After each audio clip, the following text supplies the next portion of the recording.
आज गुलाबबाड़ी क्षेत्र के नाका मदार वेलफेयर रेजिडेंस सोसाइटी की तरफ से कम 10 विकास समिति के अध्यक्ष और उनके कार्यकर्ता हमारी समस्या को लेकर यहाँ जिलाधीश महोदय से मिले हैं। मेन समस्या हमारे गुलाबबाड़ी पे बनने वाले ब्रिज की है। उसके अलावा वहाँ जो कब्जे हो रखे हैं उनको हटवाने के लिए है। तीसरी बात यह है कि दोनों तरफ जो रोड बने हुए हैं उस पर इतना स्थिति खराब है कि अगर कोई आदमी वहाँ से निकलेगा तो वो अपने हाथ पैर तोड़ाए बिगड़ नहीं जा सकता। ऐसे ही प्रसूता अगर वहाँ से निकलती है तो हो सकता है वो शायद जनाना हॉस्पिटल तक पहुँचेगी भी नहीं। ऐसी स्थिति के अंदर सरकार को सब पता है, प्रशासन को सब पता है, एमएलए एमपीज को सबको पता है, हमारे पार्षदों को भी सब पता है और आपको और हमको सबको पता है ये बात। आज गुलाबबाड़ी क्षेत्र के नाका मदार वेलफेयर रेजिडेंस सोसाइटी की तरफ से कम 10 विकास समिति के अध्यक्ष और उनके कार्यकर्ता हमारी समस्या को लेकर यहाँ जिलाधीश महोदय से मिले हैं। मेन समस्या हमारे गुलाबबाड़ी पे बनने वाले ब्रिज की है। उसके अलावा वहाँ जो कब्जे हो रखे हैं उनको हटवाने के लिए है। तीसरी बात यह है कि दोनों तरफ जो रोड बने हुए हैं उस पर इतना स्थिति खराब है कि अगर कोई आदमी वहाँ से निकलेगा तो वो अपने हाथ पैर तोड़ाए बिगड़ नहीं जा सकता। ऐसे ही प्रसूता अगर वहाँ से निकलती है तो हो सकता है वो शायद जनाना हॉस्पिटल तक पहुँचेगी भी नहीं। ऐसी स्थिति के अंदर सरकार को सब पता है, प्रशासन को सब पता है, एमएलए एमपीज को सबको पता है, हमारे पार्षदों को भी सब पता है और आपको और हमको सबको पता है ये बात कि जिस तरह की परेशानी से हमारे नाका मदार के लोग जूझ रहे हैं उसके लिए हमको आंदोलन की अगर राह पकड़नी पड़ेगी तो उसके जिम्मेदार प्रशासन होगा। हम एक बार पुनः जिलाधीश महोदय से इसी बात के लिए मिलने आए हैं कि अगर हमारा ये काम दिवाली से पूर्व नहीं किया जाता है तो फिर हमको आंदोलन की राह पकड़ेंगे और उसकी समझ जिम्मेदारी जो होगी वो प्रशासन की होगी। साहब ने हमें ये आश्वासन दिया है कि दिवाली से पूर्व आपका ये काम हो जाएगा, आप मेरे पे विश्वास रखिए। आज हम समस्त लोग नाका मदार एसोसिएशन के तत्वावधान में और विभिन्न जो संस्थाएं मदार में बनी हुई है उनके तत्वावधान में आप जिला कलेक्टर महोदय से हम एक ज्ञापन देने और मिलने आए हैं। जैसा कि आपको समस्त मीडिया कर्मियों को पता है कि तमाम अजमेर की हालत दयनीय है।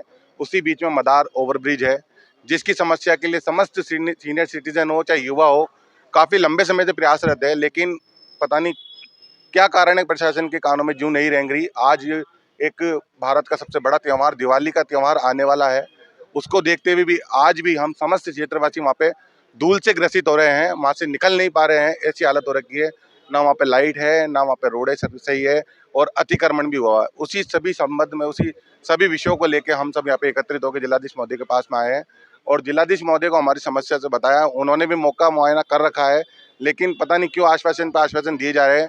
हमने आज हमारे ज्ञापन के माध्यम से धरना प्रदर्शन की भी चेतावनी दी है। अगर ये कार्य जो रोड का कार्य है ये दिवाली से पहले नहीं होता है तो मजबूरन हमारे को यहाँ पे धरना प्रदर्शन, चाहे हमारे को रेल जाम करनी पड़े, चाहे हमारे को यहाँ पे कलेक्ट्रेट पे धरना देना पड़े, चाहे हमारे को वहाँ पे मदार वाले जो कच्चा रोड पड़ा हुआ उस पर धरना देना पड़े, उसके लिए हम लोग तैयार है और जिसकी समस्त जिम्मेदारी प्रशासन की होगी हमने हमारे ज्ञापन के रूप में आपको अवगत करा दिया है।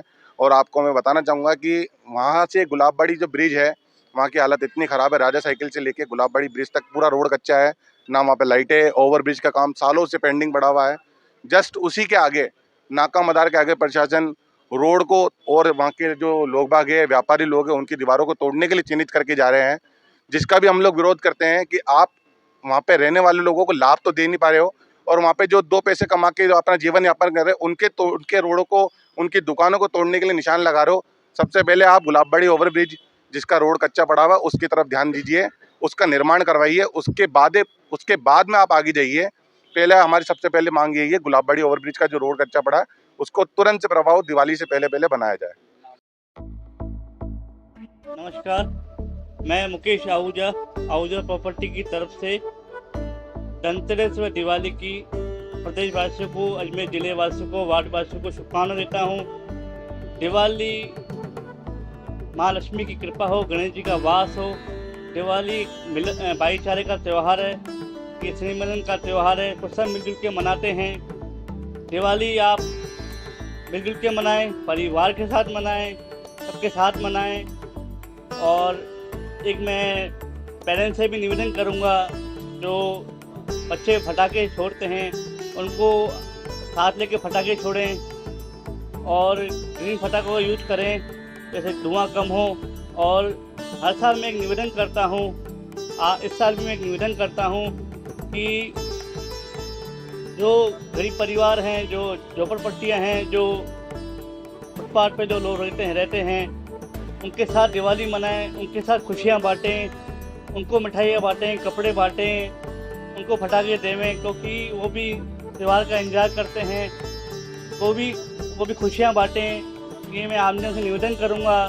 एक निवेदन मैं आपसे और निवेदन करूँगा कि जो दिवाली की सामग्री बेचते हैं, जो फुटपाथ पे ठेले वाले, फुटपाथ पे जो लोग त्यौहार में जो सामग्री बेचते हैं, उनसे ख़रीदारी करें, उनसे भाव तोल नहीं करें, क्योंकि उनके भी परिवार हैं, उनके भी बच्चे हैं, वो भी त्यौहार की उम्मीद करते हैं, तो उनसे भी खरीदारी करें। पुणे में आपको दिवाली के धनतेरस से दिवाली की हार्दिक शुभकामनाएं देता हूँ, बधाइयाँ देता हूँ। दिवाली सबके लिए शुभ हो, मंगल हो। ना मुकेश साहू।